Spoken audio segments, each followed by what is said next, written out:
want to talk about a very universal topic, something that everybody values and everybody wants.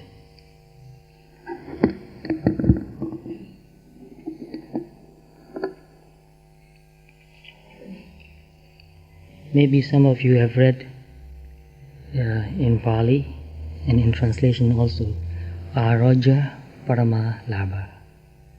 In Burma, some people say that as Arojam Paramam Labham, slightly different in grammar, but the meaning the same thing. Aroja Parama Labha. And it means health is the highest gain. Another way, health is the best wealth, the highest wealth or the best wealth. So what does it mean by health? Take a few moments and think of your answer. How do you understand health?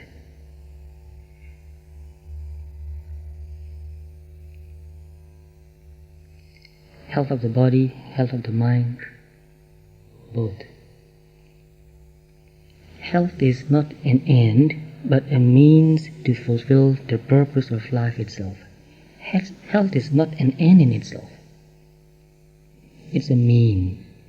When you are healthy, you can do something. So health is not for health's sake. Health is for something. So it's not just a mean. It's not an end in itself. It's a mean. So health is not an end, but a means to fulfill the purpose of life itself. So the purpose of life itself, what is the purpose of life? If we are healthy, then we can fulfill the purpose of life. But what is the purpose of life? We are trying to find that out. So health is not the absence of disease. Another idea, very interesting. Because if we take health as absence of disease, then I want to ask a doctor if he has met anybody who is perfectly healthy, who is totally absent from disease. Buddha said, Muhotampi arojam patizana mano kimin nyatra balaya. Muhotam means just a brief moment. Pi means even for a brief moment. If a person says that I'm healthy, he's nothing else but a fool. Balaya means a fool, because he is so foolish that he says, I'm healthy. Bodily, I mean. Because in our body, any moment, there's some kind of ailment. Sometimes we are not aware of that. Only when we go to the doctor and check up, we find out, oh my goodness, I have a disease. I didn't even know that. Like diabetes, we don't really know. Hypertension, unless it becomes too extreme, you don't know. You don't feel it. So there are many other kinds of ailments in our body. So health is an attitude or orientation. Health is an attitude, so it becomes mental, not just physical. Nobody is physically perfectly healthy. Not even the Buddha was perfectly healthy. He had some suffering, some disease. So health is an attitude or orientation. Very interesting. Health is an attitude or orientation comprising our basic values. So this attitude and this orientation comprises our basic values and beliefs. Oh, it's another belief. It's also belief about ourselves and the world around us. So see, it's very deep and meaningful now. What is health? Health is an attitude or orientation comprising our basic values and beliefs about ourselves and the world around us. So if you have any wrong value or wrong attitude about yourself or the world around you, you are unhealthy. Very deep. It is an inner quality that gives rise to particular health practice but cannot in itself be reduced to those practices. You may be practicing something to make you healthy, like eating health food, jogging, running, and doing many other things. It's very important, those things, but that in itself cannot make you a really healthy person, because you may be mentally sick. So mentally sick, what do we mean by mentally sick? Not only those people in the mental asylums. Excessive greed is sickness. Excessive anger, sickness. Excessive pride also is sickness. So for example, we are working for a living. If we think that, okay, I'm going to make something, I'm going to sell it, I'm going to make a drink, I'll just add beautiful color, put some saccharine in it, and some very sweet smelling additive also, make it look nice and beautiful, and I'll sell it. Just like Diet Coke. No nutrition. And I think that sort of mentality is sickness. We eat to nourish our body. Not only that, we eat also to nourish our mind. As you eat your food, nourish your body, and at the same time nourish your mind. How do you do that? So Buddha taught monks, and also I think lay people also should practice that if you really want to improve the quality of your life. Buddha said, reflecting wisely, I eat my food. How do you reflect wisely? You think very deeply, why do I eat? Very deeply. If you reflect wisely and eat your food, it makes you wiser. Just eating your food makes you wiser. And if you eat mindfully too, it makes your mind very calm and peaceful. When you are very angry, don't eat. Your food becomes poison. So it is very important to eat your food with a calm and peaceful mind, and to respect your food too. This is nourishing. This is medicine in a way. So to eat something or to drink something which does not nourish you is sickness. So these days, this Diet Coke mentality is a sickness. So it can spread to any other aspect of our life too. We are just deceiving ourselves. So it can become, it can spread to our relationship also. Just be nice on the surface. So you put beautiful color, beautiful words, but no real heart. No heart in your relationship. It's just like a Diet Coke relationship. And that is sickness. No real loving kindness, no real compassion, no deep understanding, no real appreciation, just playing the game nicely. It's like Diet Coke relationship. That is sickness. That is making the whole society sick. So there is no lifestyle, no matter how disciplined or hedonistic, that guarantees freedom from disease and disability or ensures longevity. Nothing really ensures longevity actually, because Buddha said, karma chitta utu ahara. Your health and your life depends on your karma also in the past, and what you are doing now also is karma. Everything we do is karma, either wholesome or unwholesome. For ordinary people, there's no such thing as neutral karma. Only for arhats, they are neutral. Although they are doing something which looks like good karma, wholesome karma, they don't get any result anymore, they don't expect any result anymore. So for them it is neutral. But for us, everything we do is good or bad. Karma. So karma, chitta. Your mind also affects your body. Every thought, every mood affects your body. So we have to take care of that too. Our mind, keeping it calm and peaceful as much as possible by being mindful. And briefly, karma chitta utu, the weather condition, can make you healthy or unhealthy. And what about pollutions? Environment becoming so polluted. The whole environment is becoming unhealthy. So we can't say that I'm taking care of my health, but I don't care about pollution. We cannot do that. We have to care for the whole world if we want to be healthy.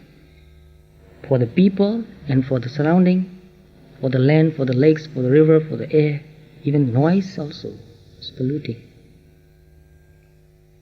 So health is very deep. It is related to many other factors in our life. And what about entertainment polluting? Mental pollution. Too much mental pollution these days. Too much entertainment. Some people do everything right and die young, while others break all the rules and get away with it. There are a lot of people like that. So we cannot see only one thing. We have to see the whole picture. So kama chitta utu ahara, food. What we eat affects our body and affects our mind, both. So we have to be very careful. In one health book I read, you are what you eat.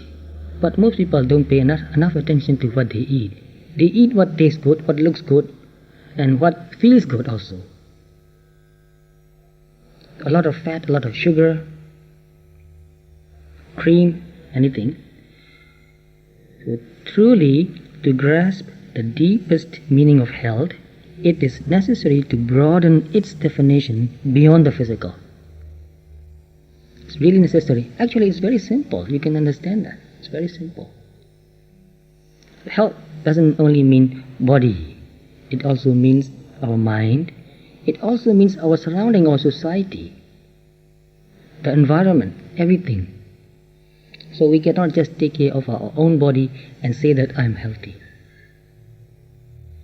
Optimal health requires an integration of physical, mental, spiritual,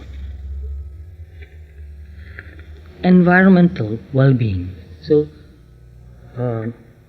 physical, mental, spiritual, environmental. So some people don't care about spiritual.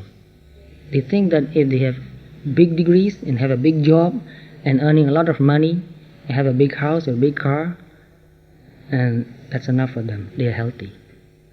But they neglect the spiritual part of themselves. Human beings are spiritual. If we neglect that, we become sick. So the society is sick, actually. You might have heard about what happened in Southern California, near San Diego. Very sad, very sad. That shows that society is sick. This is just a sign of a big disease, and not an isolated case. This is just a small eruption somewhere, showing that the whole society is sick.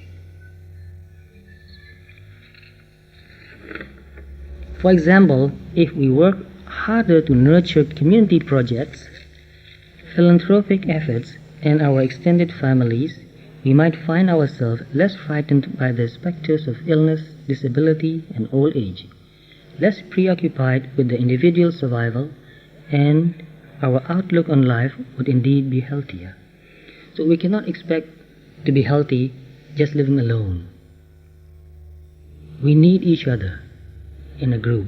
So I've read some research work on animals, insects also. So especially, for example, termites.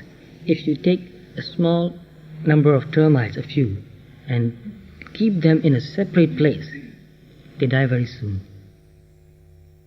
You give them everything they need, all the food or any kind of moisture they can eat, but they die.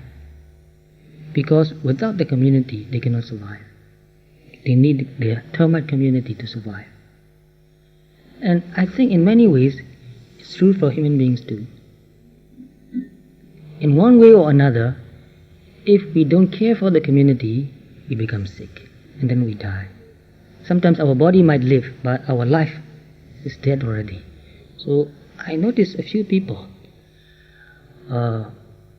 whose body is still living, but whose life is dead already. No meaning anymore, no growth anymore, no joy anymore, no fulfillment anymore. So without these things, we cannot say that we are healthy or we are living. We are just alive, not living. To be living means to be growing, to be fulfilling. So the main purpose of life is not just to live a long life, but to learn and grow. Then only we can say that we are living.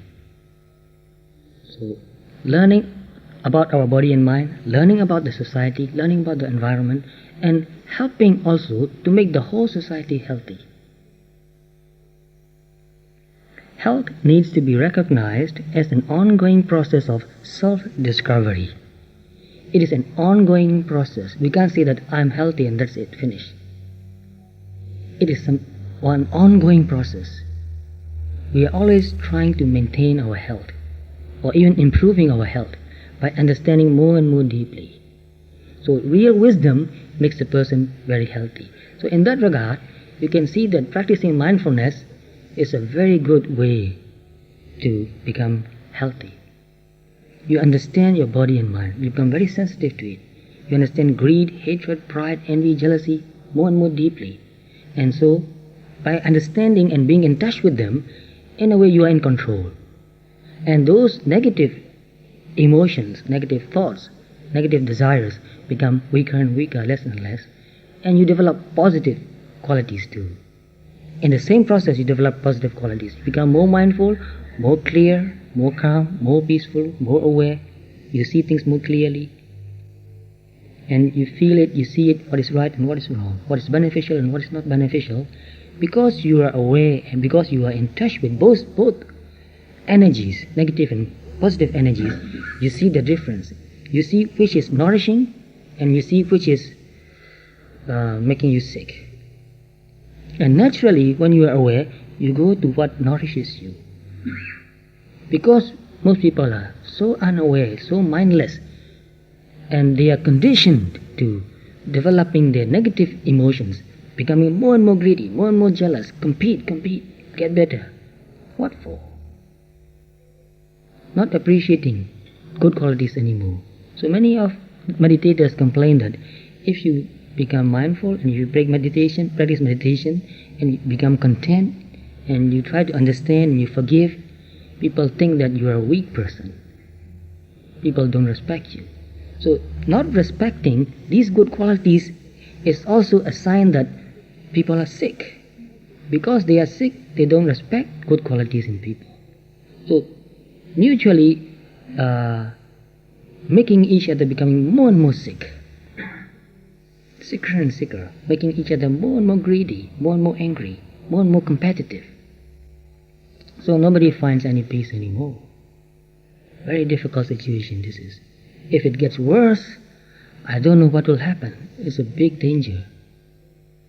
And it can get worse if we don't do anything about it. So each of us, no matter how small, we have to try to make ourselves healthier by being mindful, and also helping each other and appreciating also each other's good qualities. Very important to support each other. We need a support group. This is very, very important. Support group. We need a culture. When I come to the West, I feel something very different. Because in some places in the world, especially, for example, in some places I live in Burma, people support spiritual practice. They really value that. Here also some people support that and practice that. I understand that. But a lot of people, they don't support that. So it's very difficult for children who grow up in this community to really understand and develop their spiritual aspect when they are younger. So when they are younger, they develop these negative qualities only. Greed, pride, envy, jealousy.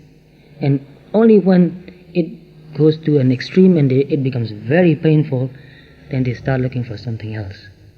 And some people, even though they look for something better, they couldn't find it because they don't have good teachers, good community. And what happened in Southern California is, it proves that people are looking for something better than money and sense pleasure, but they don't have a good guide. So they did something terrible, which is very sad actually. So health needs to be recognized as an ongoing process of self-discovery, mindfulness. You learn more and more about yourself. So that's where you begin. Learn more about yourself, your body and your mind. How they are related to each other. How everything affects your body and mind. You see something, it affects your mind and body. You hear something, it affects your mind and body. You eat something, it affects your mind and body.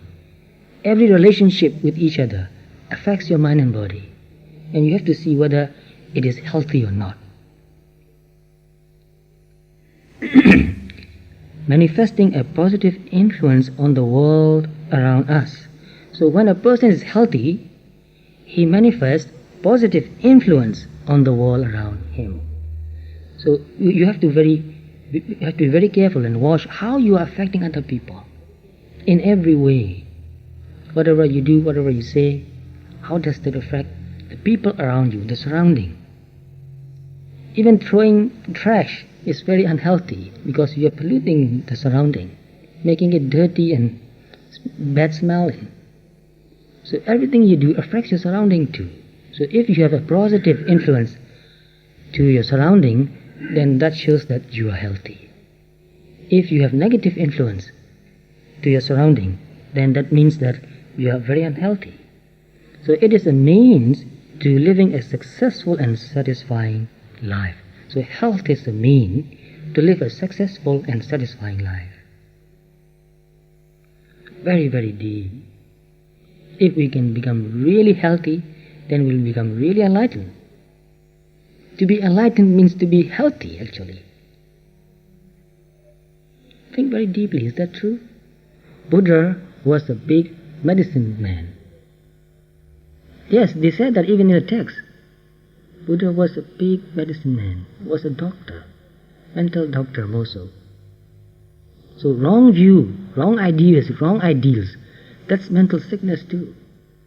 When you get a wrong idea in your head, it's like you are eating poison. When you eat something poisonous, it contaminates your system, makes you sick. The same thing, you hear something poisonous, you see something poisonous, it makes you sick.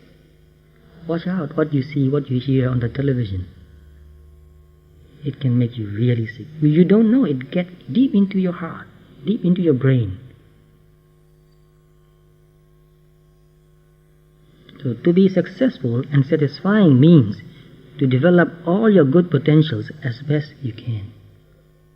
That means successful, not just money and fame. You know a lot of people, I'm sure you've heard of them, very rich and very famous and very sick. Can anybody give me an example of somebody like that? Very rich and very famous and very sick. I'm sure you know quite a few. One of the most striking findings of the study is that material abundance, the alleviation of narcissism with the onslaught of old age, and an exercise diet regimen simply are not enough to make people healthy and fulfilled. That is not enough. The key factor seems to be moving beyond purely materialistic and competitive concerns to the discovery of a deeper meaning of life. Why are we here? Why am I born here, this life? Why have I come to this life? What is my purpose? What do I want to fulfill? So people are misled since they were very young. Since they were 3-4 years old, they were encouraged to compete, be better than somebody else. And so they have gone to the wrong way, wrong path. Not to develop their good qualities, but to compete and to be better than somebody else. In what way? So that's why people forget about what they really want to do, what they really need to do. If you can really calm down and relax and meditate, and when you come to a point where you stop thinking and get really deeply tuned into your heart, you'll find what you really want to do. So most of the people are doing things that others want them to do, not what they really want to do. But they have been conditioned since they were so young that they believe that that's what they want to do. They've been fooled. We have been fooled, actually. So to find out what you really want to do and do it is the purpose of your life. And you can prove that in many ways. When you are doing what your real deep nature yearns to do, just by doing it you feel very satisfied and happy with your life, no matter how hard you work. you are still very happy. And you don't lose interest. No matter how old you become, you will never give up. So I want to ask you one question. What is the thing that you want to do until you die? Not just for a few months, not just for a few years, not until you are 60 years old. What is it that you want to do until you die, until the last moment? And if you can take it seriously and understand it and accept it, if you don't finish that work, what is it that you want to do even in the next life? So many meditators, they told me that they have found what they want to do, and they will do it until they die, and if they cannot finish it, they will do it next life and next life, no matter how long it takes. So you see how their goal becomes so strong that they will do it no matter how long it takes to do it, to finish it. So you have a very clear purpose in your life. Most people have no purpose. It's just going here and there, getting nowhere, going round and round, lost. But if you really get deep inside and find out that this is what I want to do, you will really do it even in your next life. You'll think of it. If I die, next life I'll be reborn, I will do it again. If you do it again and again many lives, you develop stronger and stronger ability, qualities. That's the way we develop paramis. So parami is a very beautiful and very strong truth idea, reality.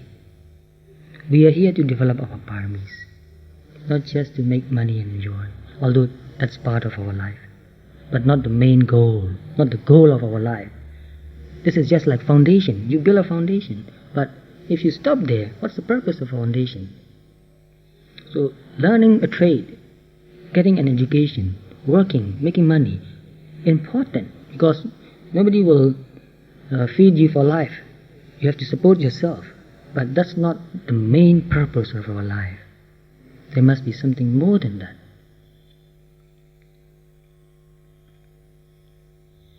The subtle but critical dimensions of psychological and spiritual growth seemingly play a more important role in a healthy life than has previously been estimated. So before that, people think that if they have money and all the material needs they have, they'll be happy and healthy. But now the doctors are making a lot of research work and found out that those who have spiritual growth, psychological growth, are healthy. Growth means it's always growing and growing and growing. So psychologically growing, spiritually growing. Most people emphasize more on intellectual knowledge only. More and more knowledge, more and more knowledge. Now they have internet. I believe people will go crazy with this internet. More knowledge. What for more knowledge? Too much. You cannot handle it anymore. Your system is overloaded now already. Why do you need so much knowledge? You don't really develop your emotional, spiritual, psychological aspect. So a lot of research work I've been reading, psychological, medical, many other research work, I found out that these days people are emotionally not mature, which means they are not in touch with their emotions. They cannot control their emotions. Emotions become too strong and they just follow the emotion and do whatever the emotion demands them to do, and mostly very terrible things to do. So emotionally not mature. So to be in touch with your emotion, to understand negative and positive emotion very deeply, and then control it to a certain extent, negative emotions, and develop your positive emotions. So loving kindness is kind of emotion too. Compassion also. So anyway, being in touch with our emotion is very important. So emotionally healthy, psychologically healthy, this is very important. Altruistic or self-transcending behavior derived from an individual's sense of higher purpose or spiritual values is receiving renewed attention from many different quarters of inquiry, ranging from medicine to evolution. Very deep is the altruistic or self-transcending behavior. So to work for the betterment of many people, other people, if possible the whole world, is very important for our health. So altruistic or self-transcending behavior. And this altruistic and self-transcending behavior is derived from an individual sense of higher purpose and spiritual value.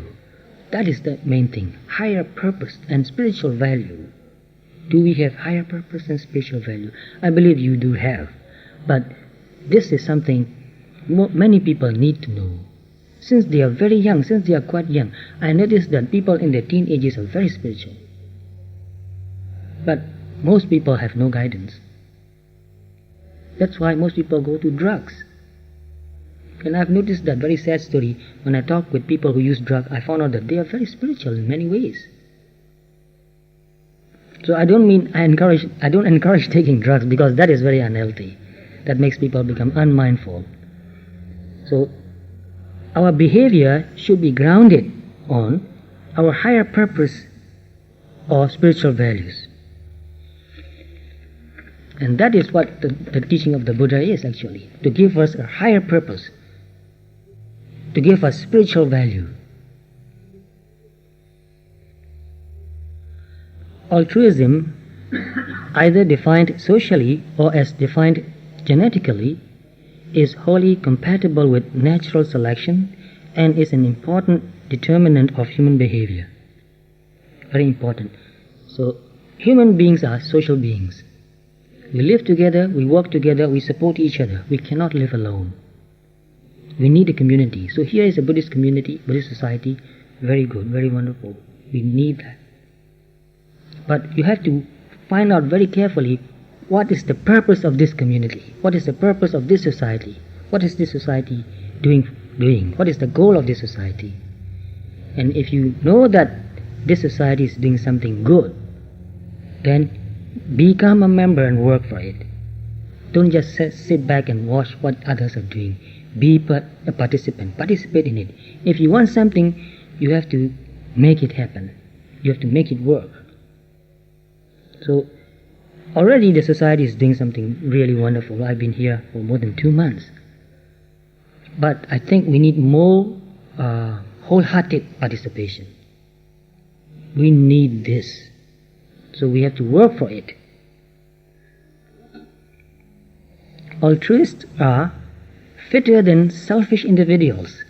You want to be happy and healthy? Don't be selfish. Selfishness is sickness. Selfishness is sickness of the mind, and it makes the body also sick. Very clear, simple, plain logic.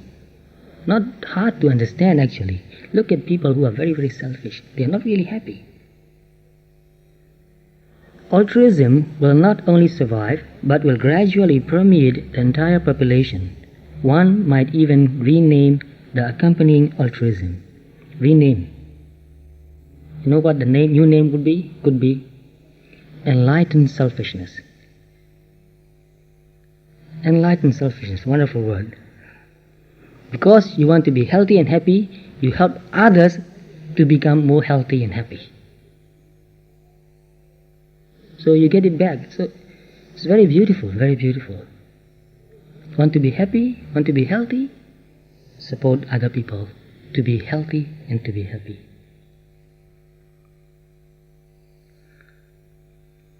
Men who did not engage in volunteer work were 2.5 times more likely to die from various causes than their peers who did volunteer work.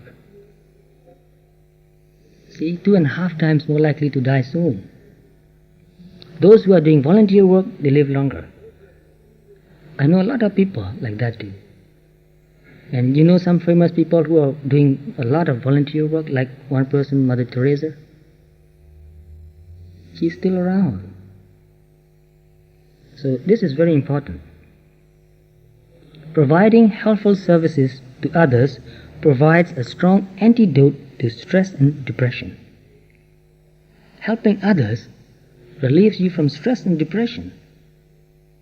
So a lot of people are very stressful, under tremendous stress, and many people are depressed. I hear so much about depression. Why are people so depressed? Because they are sitting alone and thinking of themselves only. How can I be happy? How can I be happy? Why aren't people making me happy? They are thinking that all the time. They don't think that how can I help other people? How can I help other people happy? If we think more about how to help other people happy or happier, then in the same process we become happier. So stress is not just working long hours, no. A lot of people work for 14 hours, 16 hours a day, but not much stress. If you hate what you do, and if you are selfish in doing what you are doing, just expecting money and nothing else, then it makes you feel very stressful. Stress is mental attitude also.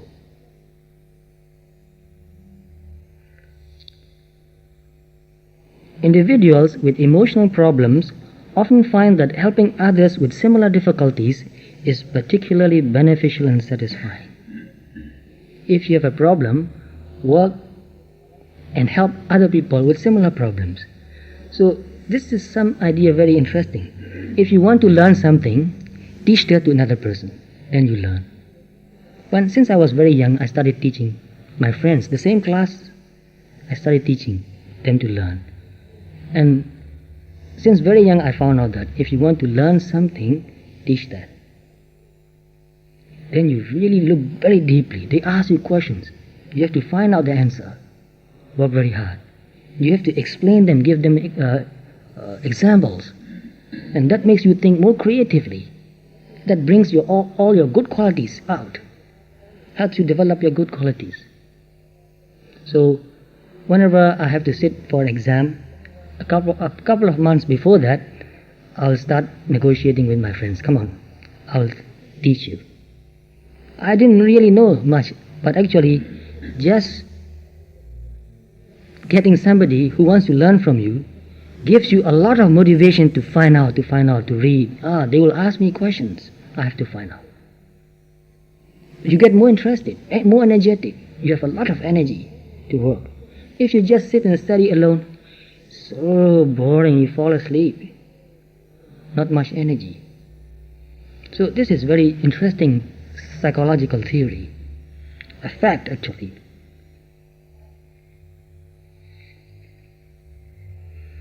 Self-actualizing people, however, successful in whatever field, are far from perfect by their own standards. So self-actualize means to develop your potentials. So those people who have developed a lot of their potentials, they are not satisfied from their own standard. They don't feel satisfied.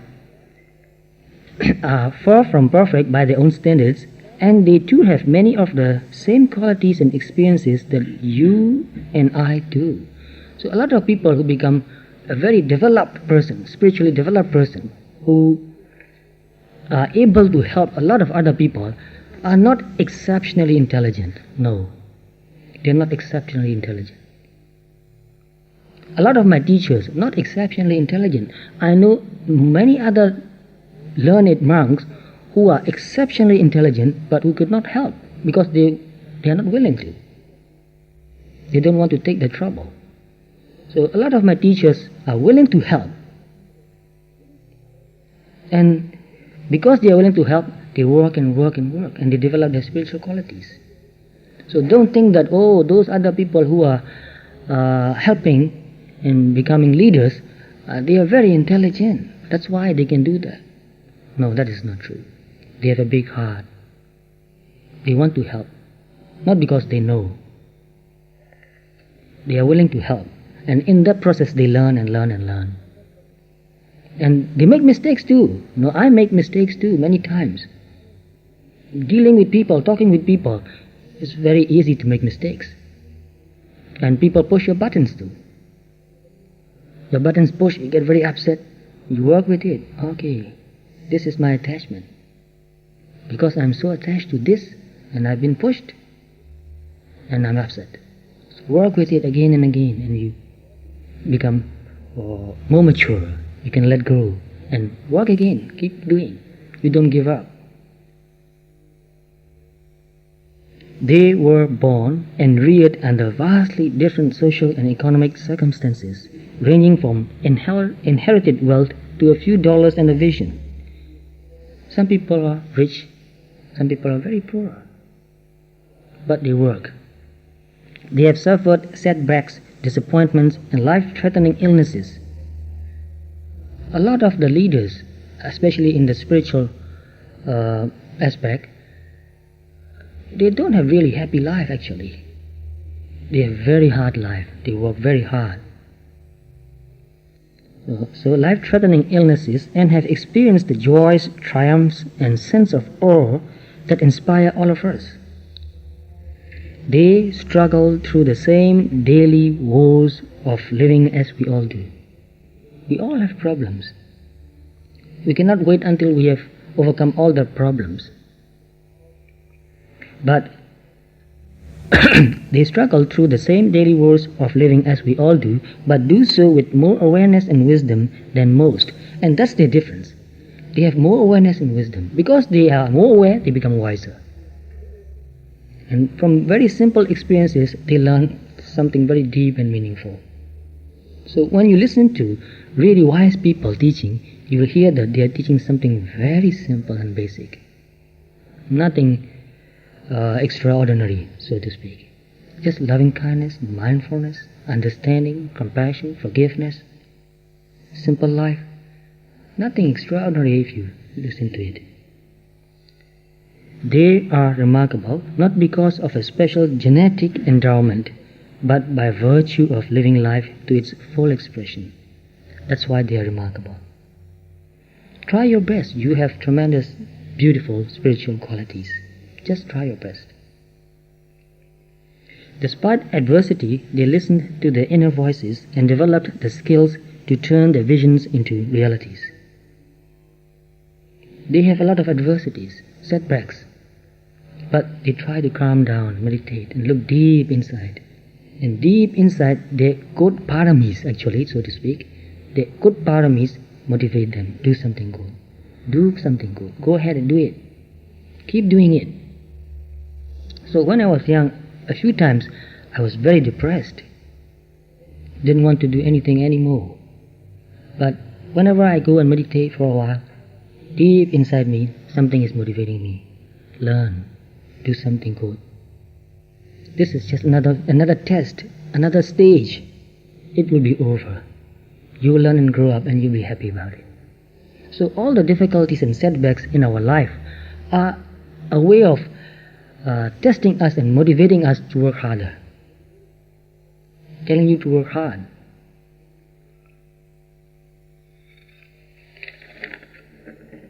So broken bones do heal strongest. This is a saying most people hear about. Broken bones do heal strongest.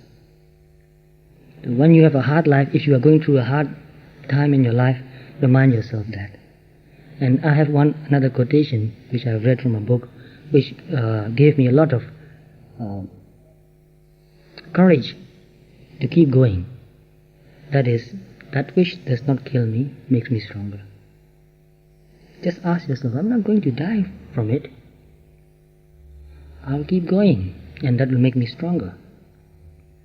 Illness, limitations, suffering, and isolation, all the initial and transient aspects of trauma, may awaken us to a deeper meaning that has previously buried within. All these illness, some people, they have cancer, and they went through very painful emotional periods. And some recover from cancer, very strange, some people. Spontaneous remission happens. Some had surgeries, but anyway, they recovered and they became very spiritual. I know one man whose name is, I think he's still living. I met him in America. His name is Don Lumley. He suffered from acute leukemia. The doctor said that he will not live long. He was very depressed and he said, I don't mind dying, but I don't want to be depressed. You have a cancer. How can you be not depressed? So one friend said, well, why don't you meditate? He didn't hear anything about meditation at that time. So his friend said, why don't you try meditation? He said, how do you meditate? And his friend said, I don't know either, but I've tried a few times and I did some retreat. So I can tell you where to go. So he told his friend, Don Lumley, to go to a center. And in that center, they thought they still teach meditation. Very simple. Breathing and then body scan or body sweep. Going through the whole body. being mindful of sensations. So he went to that center and meditated for a while. And he went around the whole world trying to find a doctor who can cure his leukemia. He even went to Japan, Switzerland, spent all his money, and he became penniless. And his friends supported him, just enough to live on. So when he came to the monastery where I lived in California, near Santa Cruz, I talked with him, because whenever somebody comes to me, I want to know why this person is coming, what is his expectation. So I asked him why he came here, who told him to come here, how did he find out the place. So he told me that one of his friends told him about the place, and he came here to meditate and to die peacefully, he said. He wanted to die in a monastery. So he meditated. But I came back, and at that time, he had leukemia for 6 years. Heard that he's still kicking. And at that time also he told me, he said, if I keep meditating, I hope that I can live a normal span of life. Like 65, 70, 75, he said. So even though, and this person also told me, he was an engineer making roads. He said, before I got sick, I never thought of meditation or spirituality. Just money, make money, and enjoy. And he said, I feel very thankful to my sickness now. And another lady I met who had both of her breasts removed from cancer. And she came wearing a t-shirt. Very plain, you can see that. And she said, because of my disease, I found the meaning of my life. And I'm very happy about that. So these people, because of this trauma, they found the meaning of their life. So everything you go through in your life, painful experiences, has a meaning. Find that meaning. Don't say, why me? Why should I suffer? Just ask, what is the meaning of this experience? What can I learn from this experience and grow up? Someday we will die, no matter how healthy we are now.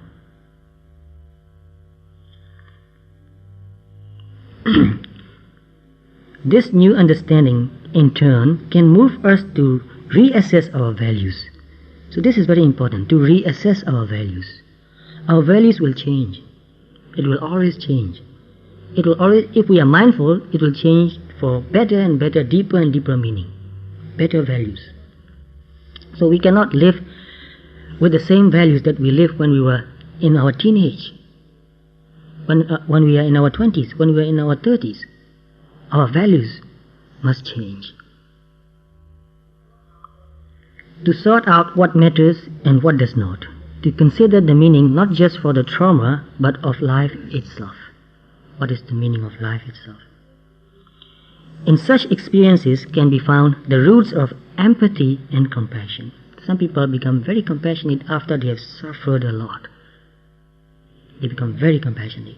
They know what it means to suffer. Some people who went through depression, they know what it means to be depressed.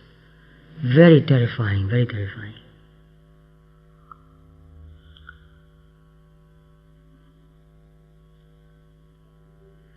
So in such experiences can be found the roots of empathy and compassion, as well as the foundation for the adult attainment of optimal health. Control is the conviction that we as individuals can affect the course and destiny of our lives. So we don't have complete control in our life. Nobody has complete control. Nobody has complete freedom. But we have partial control and partial freedom. We have to make use of that partial control and partial freedom. We are conditioned by our past karma. We are conditioned by our society in which we grew up. We are conditioned by our parents, our teachers, our friends, conditioned by the media also. But if we are aware, if we are mindful, we can see how these things are conditioning us and try to direct our life to whatever purpose, spiritual purpose or goal we set ourselves. We have that direction, we have that control too. That's the way we develop our good paramis. So people who feel that they are not powerless, people who feel that I can do something to improve my mentality, my understanding, mindfulness, clarity, peacefulness, I can do something to make my body even healthy by eating healthy food, not eating too much sugar, too much fat, too much meat, whatever, not watching too much television. It makes you sick, watching television. So if you are aware, you can do something. If you are not aware, then others will influence your life, take over your life. So it is a healthy belief that one can effectively manage challenging situations. I can manage it, I can cope it, I can learn from it, I can overcome it. That is very important, to really understand and believe it and do it also. I can improve the situation now, even now. Just by changing my understanding, I can improve it. Just by changing my attitude, just by looking at it from another angle, I can improve myself. Don't get stuck in one point of view. Look around, look around. You can improve your understanding. With this orientation, people rarely feel helpless, hopeless, or isolated. If you have that sort of mentality, that sort of attitude, you don't feel hopeless or helpless. And if you have right attitude toward people, you are not isolated. You can always get advice and help and guidance from many, many people. If you trust people, if you are ready to accept, there are a lot of people ready to give you. If you are suspicious, if you don't trust, then people will go away. They will leave you alone. So it is very important to learn how to accept help. If you are willing to accept, if you trust people, you will get a lot of help. Once an individual voluntarily or involuntarily experiences a deep sense of inner strength or personal control, even in the midst of major trauma, that experience becomes the core of a mature sense of personal empowerment and control. So if you have understood one difficult situation and work with it and overcome that, that gives you tremendous power. And if you have to face another difficulty, you're ready for it. So a lot of my students, some quite young in their late 20s, they say that before I've really faced difficult situations, before I understood difficult situations and worked with it and overcome it, I was scared of difficulty.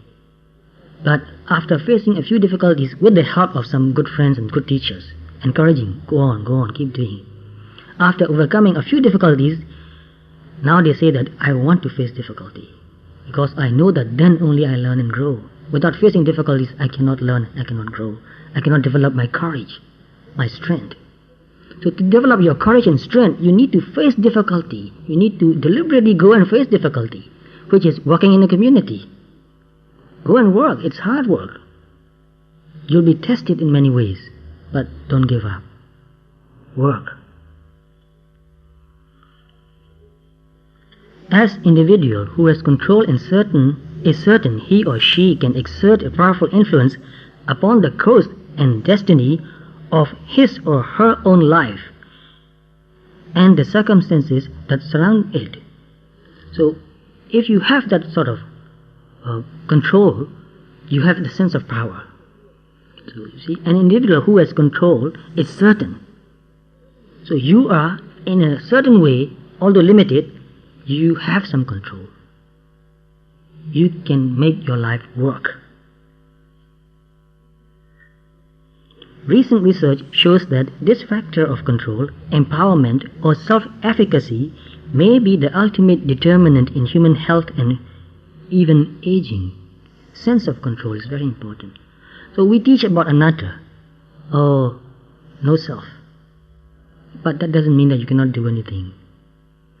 If you prepare the suitable condition, you will get the suitable result. So anatta doesn't mean that hopeless, don't do anything. Anatta means if you want something to happen, get the required condition. If you want to grow orange, get orange seed or get an orange twig, put it in the soil and water it, give some fertilizer, weed it, and give it a lot of sunshine. Look after it, it will grow up and it will bear fruit. But if you sit and say that, I want an orange, nothing will happen. So that is anatta. Anatta means if you want something, you cannot just wish for it, you have to work for it. So to deeply understand anatta is very important. It doesn't mean that you are hopeless. So at the developmental level, the optimally healthy individuals in many studies literally do not recall a sustained period of time in their lives when they were particularly confused, angry, resentful, isolated, or lacking in a strong sense of purpose or an inner strength and conviction. So all of us have a lot of frustration in our life. The most important thing is not to be stuck in that frustration and depression. All of us go through ups and downs all the time. So when you are down, find some way to go up again. If you stay down long enough, too long, then it becomes harder and harder for you to go up again. So those who develop and grow, they have their own downs sometimes, but they are very positive. And they have positive support group also. So we need a support group, very important. When we become depressed, it's very hard for us to pull ourselves out of it. We need a good friend to encourage us, to teach us. So we need a group. This is very important. Be in a group, be in a support group, and make a support group of yourself. You have to make a support group. Just don't expect that, oh, I'm so happy, I need a support group. It will not come to you. You have to go to it.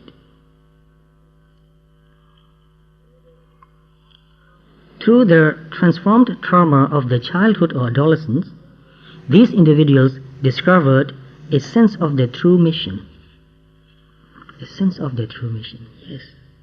That is very, very important. What is your mission? What is your spiritual goal? Mission means your spiritual goal.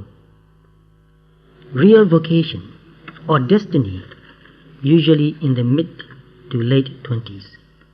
So a lot of people in their mid to late 20s are looking for something very spiritual. And those people died in Southern California. Most of them, I think, I've heard, are in their 20s. Some may be older, some younger, but most of them are in their 20s. Often this discovery was accompanied by a sense of inevitability and a renewed, deeper commitment to the altruistic purpose they had sensed more vaguely as a child or young adult. So naturally, when we are in our teens, we have spiritual ideals, very beautiful. But some people think, oh, that's just a teenage dreams, unrealistic. No, this is realistic, but they don't have a good guidance. They are misled again to sense pleasures. Naturally, we develop those spiritual, beautiful ideals. We want it, we need it, we know. Occasionally, the discovery occurred during a period of crisis, or through a powerful but transient period of alienation. Sometimes we become very lonely, and very important. That loneliness is very useful. You take time and be in touch with yourself again, and develop your strength. Oh, sometimes you find out, what do I do now? Just take your time and think very gently, what do I do now? Be very patient. The answer might come very gently and very slowly. If you're in a hurry, you cannot find it. Or within a spontaneous internal moment of insight. Sometimes in a flash it comes, oh, this is what I want to do. This is what I really want to do. I'll be really happy if I do this. So sometimes from a negative experience you can become cynical, pessimistic or bitter, but I choose a different path. Sometimes you become cynical and bitter, very negative. But if you have a good support group, that support group, your teacher, your friends, can help you to become positive again. Especially those who have been through the same process can really help you. Those who were alcoholics, they are not anymore, they can help another alcoholic to give up drinking, to help him give up drinking. So honestly, I don't know how I came out of that traumatic experience intact, and I do not take credit for it. Sometimes you just work, and then you're out of it again.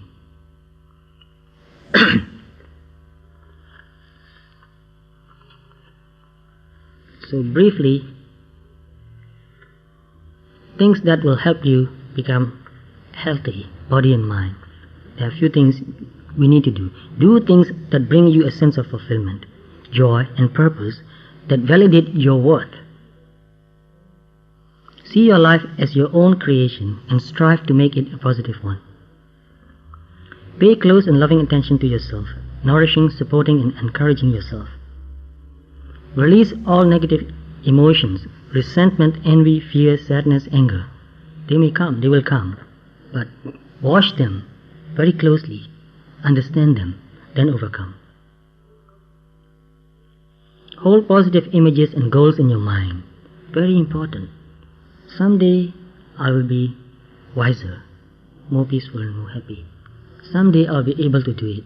If not now, try. Someday you'll be able to do it. Love yourself. Metta for yourself is very important. Create loving, honest relationships, allowing for the expression and fulfillment of needs for intimacy and security. Intimacy and security, very important. To understand each other, to support each other, to forgive each other. Try to heal any wounds in the past relationships, as with mother, father, friends, children, spouse, with anybody. Try to heal that. Make a positive contribution to your community through some form of work or service that you value and enjoy. Make a commitment to health and well-being, and develop a belief in the possibility of total health, mental and physical, and environment also. Accept yourself and everything in your life as an opportunity for growth and learning. This is the most important point. Everything in your life, accept that as an opportunity for growth and learning. Be grateful. Very important. Those who are healthy are very grateful. And also keep a sense of humor. I've rushed through the whole thing quickly, looking at the clock. So think very deeply. It's about you, your health, mental and physical, and the health of the whole world. So I've come to the conclusion now. We'll pay respect to the Buddha, Dharma, and Sangha.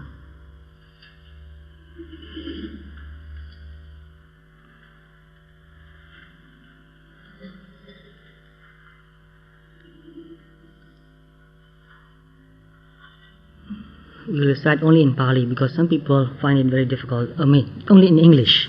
Some people, it's difficult for them to recite in Pali language. I honor the Buddha by the very practice that leads to liberation. I honor the Dharma by the very practice that leads to liberation. I honor the Sangha by the very practice that leads to liberation.